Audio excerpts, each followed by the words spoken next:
Hey, Jay Allen from My True North. A little bit earlier today to be able to go live, but I've been able to find a little bit of time between coaching clients to be able to jump on and share with you a little bit more about this short video series that I'm doing. It started at the end of last week. It'll be working all the way through this week and probably end up into the startings of next week, because I'm talking all around pricing.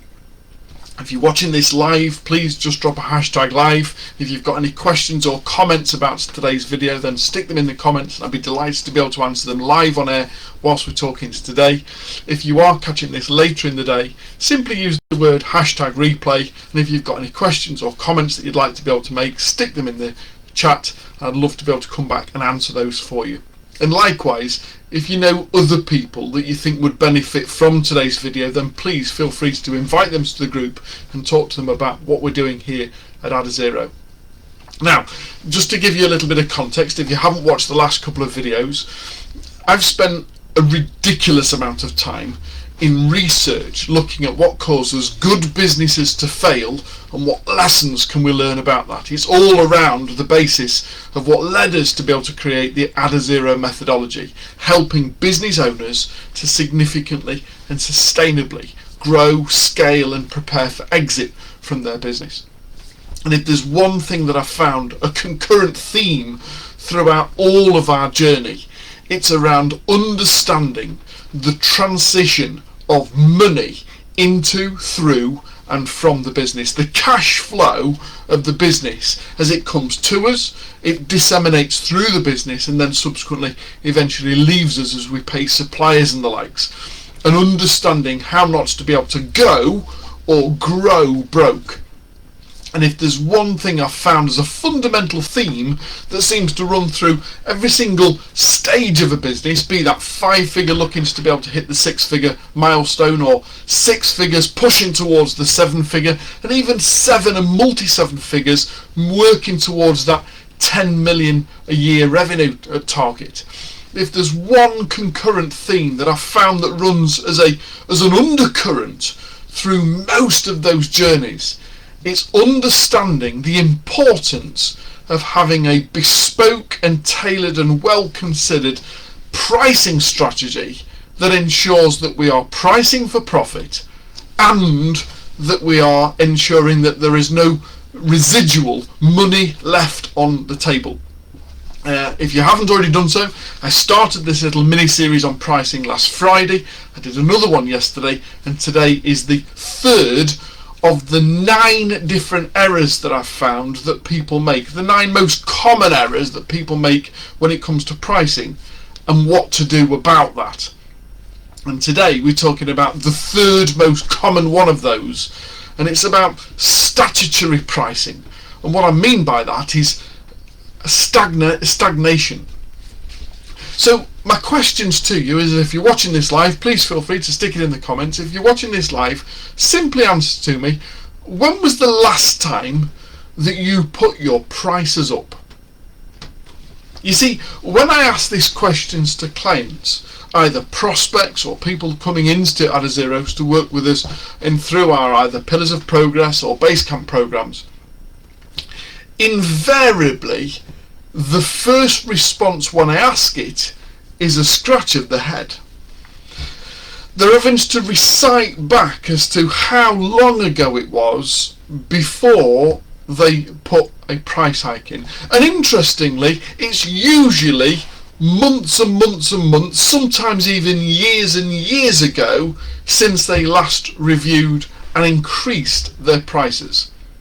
And what's just as interesting, certainly for the Adazero coach that I am, is they then follow it with a justification as to why they did it even then.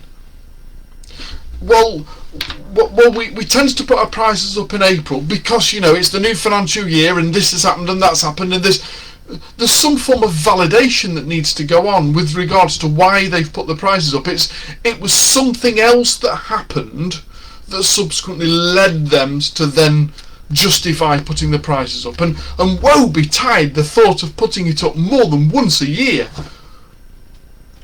But the simple fact is that pricing changes probably about 3 or 4 times a second. You've only got to look at the London Stock Exchange or any other stock exchange in the world, and you'll notice that the cost of shares, the value of shares changes every second of the day. Certainly whilst the stock exchanges are open and the trading hours of such. But even then, beyond trading hours, you'll find that the opening balance is significantly different to the closing balance the previous day, because trades are operating 24/7 around the world. Jay, what on earth's that got to do with me and my pricing strategy? Well, the simple fact is that prices change all the time. And the very fact that you've had to scratch your head, or you haven't done that frequently, determines that you are not keeping up with demand. Let's quickly talk about the impact of this, and then we'll talk about a way to be able to overcome it. When was the last time that you had to stick either some petrol or diesel, perish the thought these days, when was the last time you had to go to the fuel station and fill up? And don't tell me, it's alright Jay, I've got an electric vehicle, I just simply plug it in. Well, guess what? You still have to charge it up on a semi-regular basis. So when was the last time you refueled your vehicle in whatever fuel that you tend to use? It's probably a few days ago, it might have been today, it might have been yesterday, it's certainly going to have been in the last week or so that you've had to nip out and charge it in some form or other, regardless of what fuel that you use. And I can guarantee that the amount that you paid for that charge, that refill, regardless of what fuel went into it, is different to the last time it was fueled. If you go to the pump, even if it's just tenths of a penny, it'll be a different price every single time you fill up. And even if you're charging, the electricity that you pay for is likely to be purchased at a different percentage per unit than it was when you bought the car or 6 months ago. Pricing changes every single day. You go to a supermarket and beans were X and now they're Y, bread was at Y and now it's Z. Every single time you're out there and you're spending money, you're spending a different amount of money for the same product. And yet you don't then reflect that in your own business. The next thing to look at is the cost of inflation. Now, don't get me started on politics, but the cost of inflation. Inflation is measured and goes up on a regular basis, and it's being mapped and it's shared on the news, if you choose to watch that type of thing. At least monthly they talk about the rise of inflation. And if your pricing isn't matching, at least matching, the cost of inflation every single month, if you're only putting your prices up in April because it's the new financial year and you can justify it by X, Y, Z, by March the following year, inflation might have gone up by 3, 4, 5, 6% from the previous April when you put your prices up. And therefore, the cost of your delivery, be it service or product, if you've had statutory pricing, if you haven't put your prices up for 11 months, and yet the cost of inflation has gone up by 5 or 6%, then you're earning 5 or 6% less for delivering the same service than you were a year ago. If your pricing isn't matching the cost of inflation as the cost of inflation rises, then you're automatically falling behind.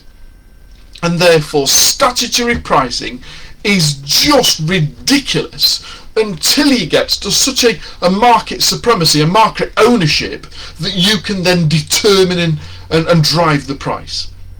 I strongly advise that you ought to have a multitude of different pricing strategies that you're testing and tweaking, amending daily, weekly, certainly monthly. We should be tweaking amendings to ensure that the price that we charge is profit first driven and at least meeting the cost of inflation for the month.